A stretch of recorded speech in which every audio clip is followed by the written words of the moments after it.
here. He is coming off the heels of a great Democratic National Convention in Philadelphia. I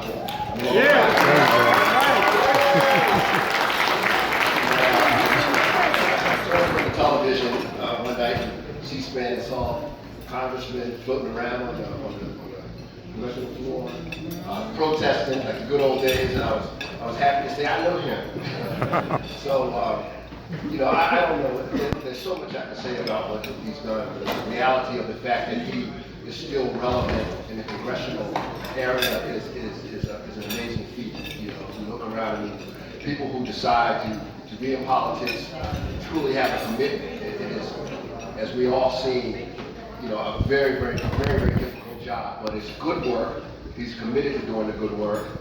You know, he's currently serving on the Commerce and the Energy Committee in Congress. He is currently the chairman of the Congressional Black Caucus.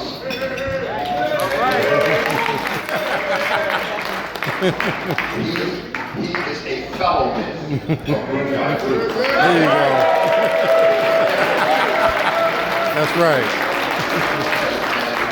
We're so proud to have him here. We're so thankful and grateful that he took time out of his busy schedule to be with us, to share some thoughts and ideas about the realities of being a congressman in the United States. So without further ado, I'd like each of us to stand and welcome our keynote speaker, G.K. Butterfield. There you go.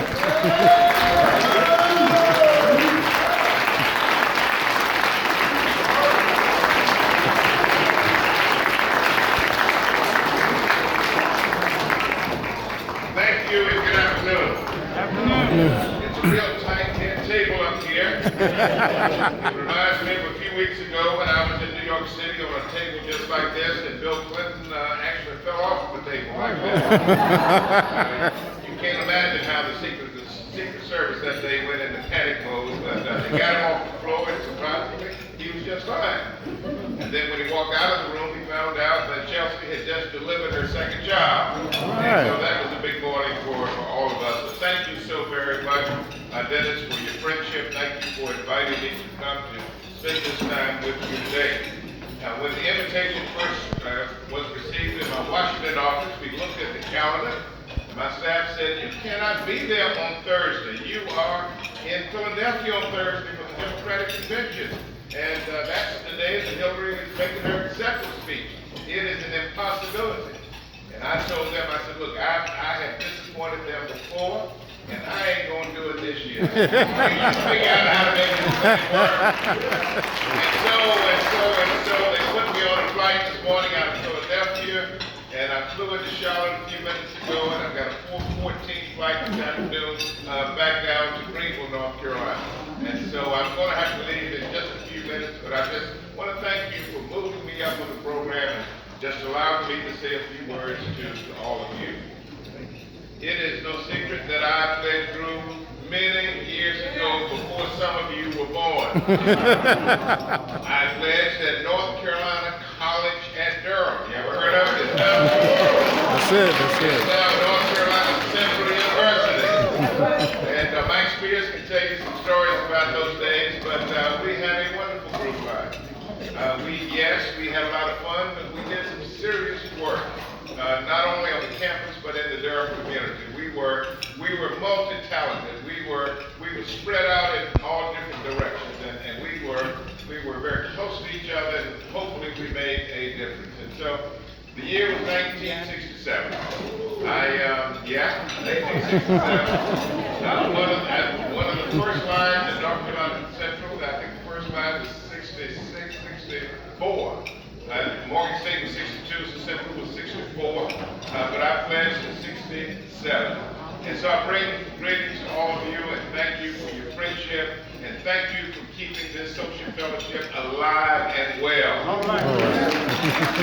Now, when I pledged, Swing by Swing Social Fellowship Incorporated did not exist. It came shortly after, I believe in 1969. I had left college and was in the Army. And when I got out of the Army and came back, I heard of this thing called Swing by Swing. And I just want to thank the Swings in the room for your friendship and for all that you do. I'm going to make two very quick points, and then I am going to have to head to the This has been a busy week. Hopefully, all of you saw at least some of the Democratic convention on television. It was a very historic convention. It doesn't surpass what we did in 2008 with Barack Obama, but it came damn close by nominating the first woman nominee of any political party to run for president of the United States of America. That is a big deal.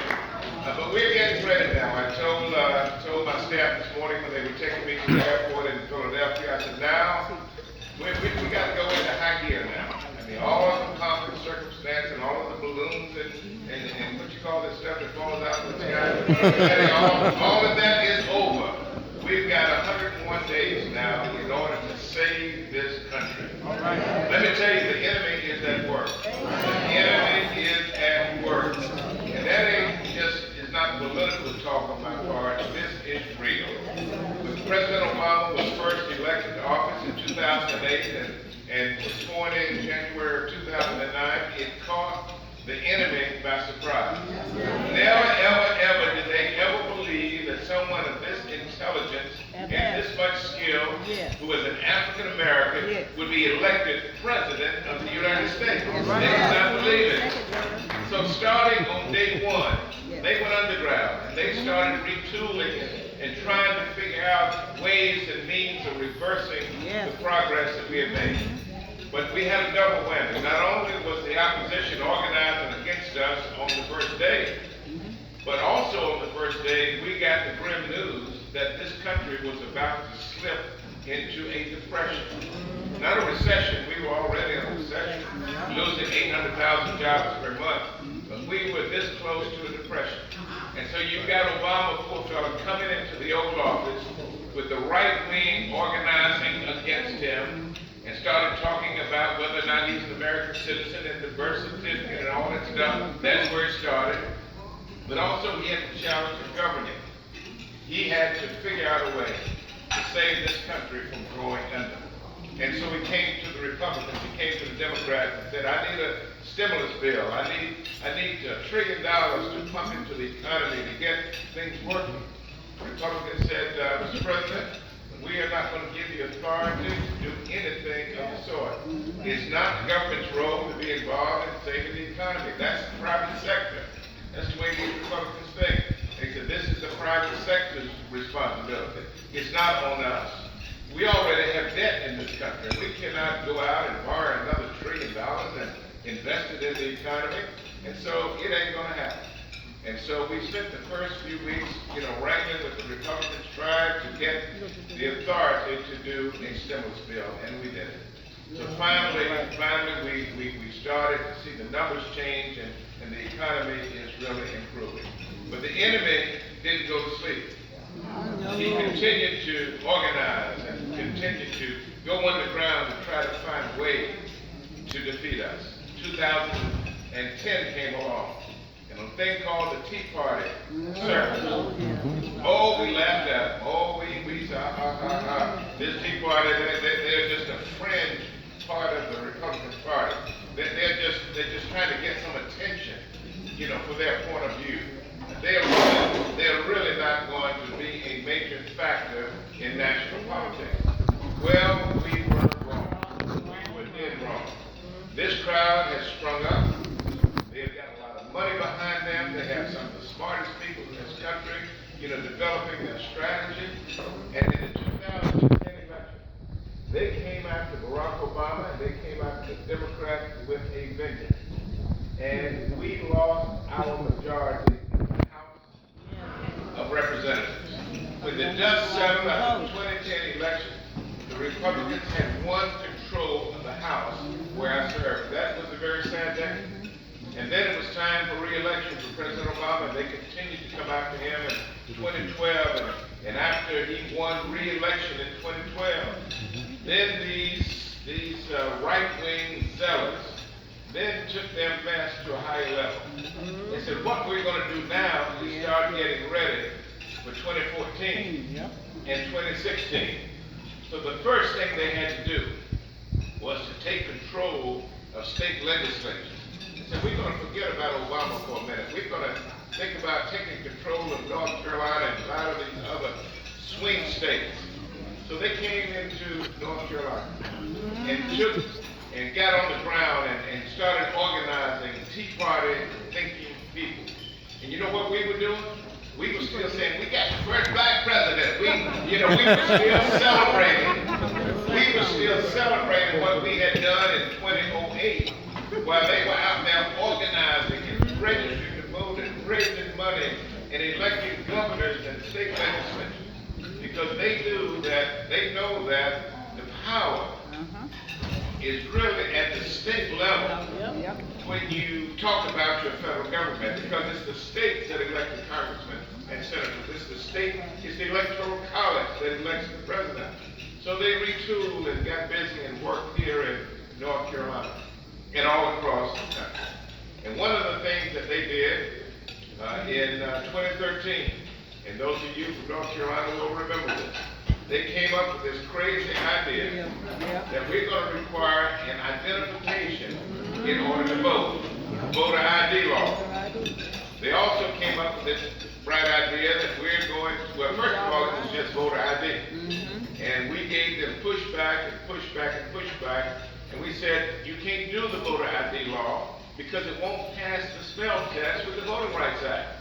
The Voting Rights Act has a provision, we call it Section 5, that requires the federal government to kind of look at what's going on in the state and to determine if the new law is going to be better or worse for African Americans.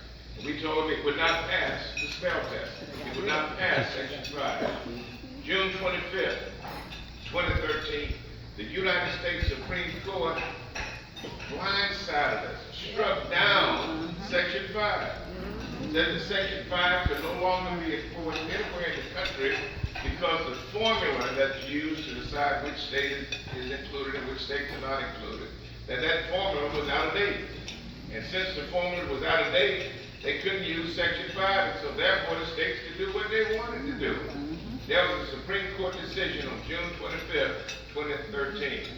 June 26th, the next day, the Republican legislature in North Carolina called a press conference and said that now that we don't have Section 5 to worry about, we are not only going to offer a bill that would require voter identification in order to vote, but we're going to take away early voting. We're going to reduce early voting from 17 days to 10 days. We're going to eliminate Sunday early voting. We're going to take away same-day voter registration. We're going to take away provisional voting and out-of-precinct voting. And we even had a rule in North Carolina that allowed 17-year-olds to register to vote in anticipation of their 18th birthday. Took that away. Wow. So the next day is when they did this. The law was passed, the Supreme Court struck down the law on one day. The next day, all of these new laws were passed, it was announced the next day, it was passed 30 days later. And so the NAACP has been challenging the voter ID law in North Carolina, challenging all of the laws that have all of this discriminatory result and all of this discrimination. And about 2 hours ago, the federal courts for the United States Circuit Court for the Fourth Circuit of the United States, about 2 hours ago, right after I got off the plane, found unanimously, that means without any judge disagreeing, found unanimously that North Carolina's voting laws that were enacted in 2013 were not only discriminatory, but that the state intentionally discriminated.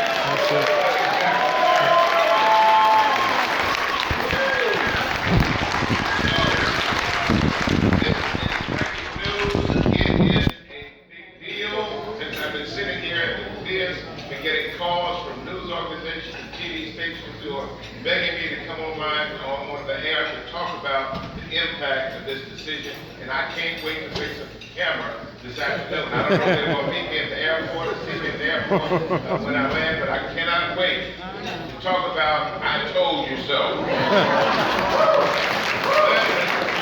Finally, let me just spend a couple of minutes talking about criminal justice reform. Talking about some of the work that we're doing in Washington, and I'm told back in the back that my time is getting short. But we're spending time not only talking about changing the criminal justice system, and you know it's broken, and I know it's broken, but we're also about the 32,000 people in America who are being murdered on the streets of our cities and our towns every year. 32,000 people are being murdered. Many of them are being murdered with assault weapons that have no business on the street. Republicans refuse to have any conversation with us about that. We're also seeing African Americans being shot down by police all across the country, particularly African American males. And so we have a crisis. And so we are telling the Republicans that we want you to go home and organize around this. We've got to have common sense gun legislation, and we've got to have it this year. We can no longer have the Orlando shootings and the Sandy Hook shootings that we've seen. We have a crisis in this country. And so the Congressional Black Caucus is working very feverishly on criminal justice reform and on mass shootings and mass incarceration and many of the other subjects that we care about. So my message to you is that this is an important election. You've got to get ready. You've got to get ready. The enemy started 8 years ago. The enemy started 8 years ago. But we've got to have a 100% turnout in this election because our communities depend on it. Thank you so very much, man. That's it. That's it.